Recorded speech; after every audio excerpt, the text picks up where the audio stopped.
I'm going to show you how to use the image trace tool to help break down an image into things that you can use for a vector image. So this is another take on how to insert your image and break it down into components without necessarily having to go through and create a whole new image. By what most people do is in the layer section, they might take this, double click it, and turn it into, say, a template in which that would dim it so that you could take it and work with layers on top of it by drawing over it.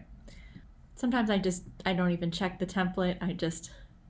I might dim the image, but I think template keeps the layer in place so you can work on top of it. So most people do that, but sometimes that takes a lot of time that I don't have. So what I like to do is an image trace. And the thing is, with the image trace tool that they have, it might lose certain details that you might want to keep.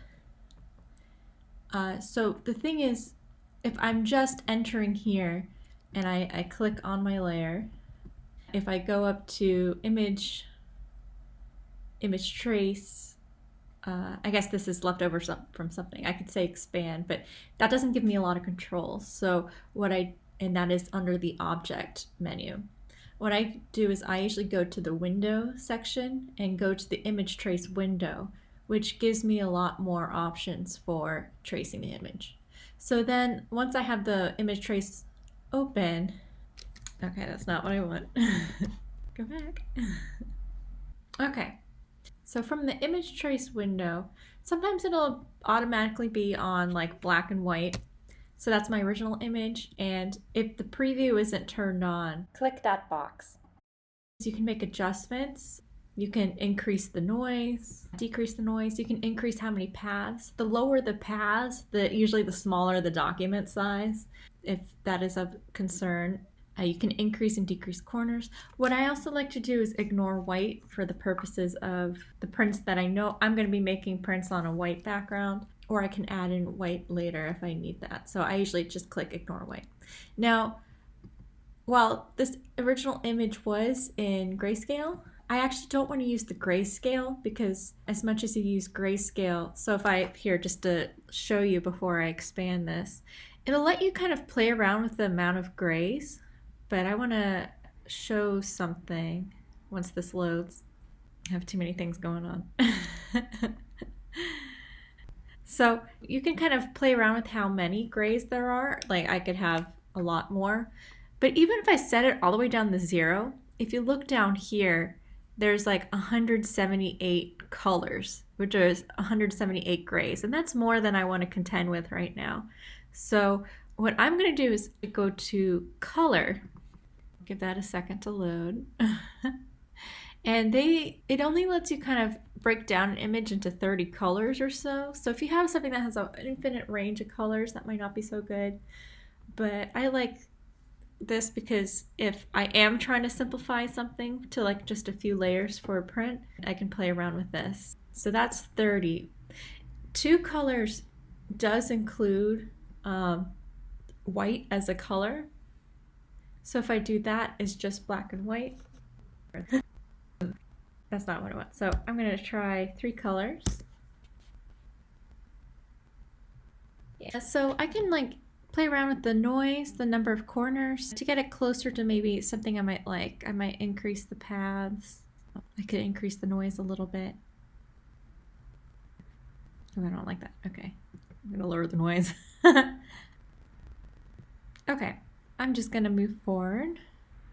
There's also this tool here. You can press and hold to see your source. So if you want to compare the two to see if there's anything else you'd like to do. From here, I might actually just bump it up to 4. Here we go.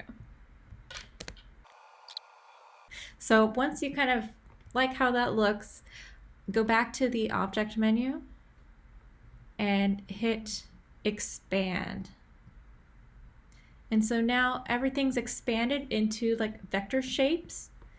As it stands, it's all grouped together, and you can see that the white has been ignored, so the white are not shapes in this instance. So what I'm going to do is select everything and ungroup that. So you can, depending on your computer, sometimes it's up, Command G, and sometimes I might have to do that twice, so let's take a look. So yes, so you can just grab that big old shape.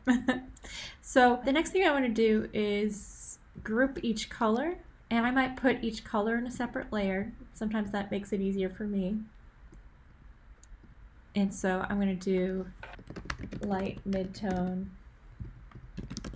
darker mid-tone, and then I'm going to do black. Really helpful tool under select. You can go to select, same, fill color, and group those together. You can group them together, and then you can kind of move them to the lighter midtone over in the layers panel.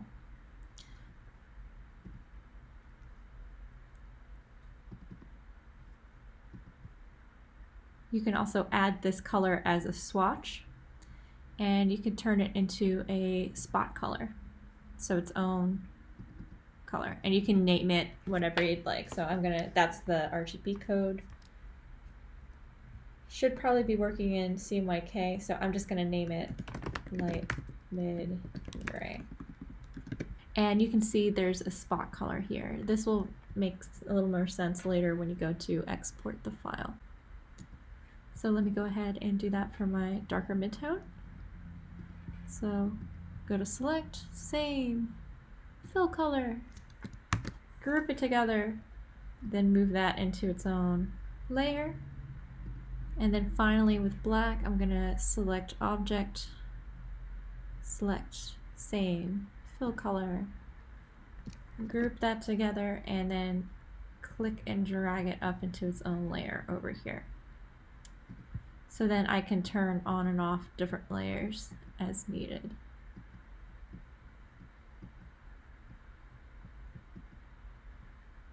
So that's a very basic way to use the image trace and then separate different colors into different layers. I'll have some further videos on working with this image.